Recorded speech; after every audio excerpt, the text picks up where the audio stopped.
o să studiez, deci deocamdată nu s-a făcut această negociere pentru acest proiect. Și în cadrul acestei negocieri, o să și vă invit, discutăm cea mai multă soluție. Oricum va trebui să punem aprobări de Consiliul Local, dar am văzut și campania electorală, ca program și mie îmi place.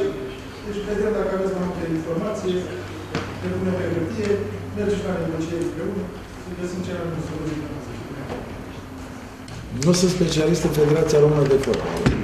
Încerc să mă implic în ceea ce cunosc, adică să aduc bani la primărie și să fac un mai mare consum.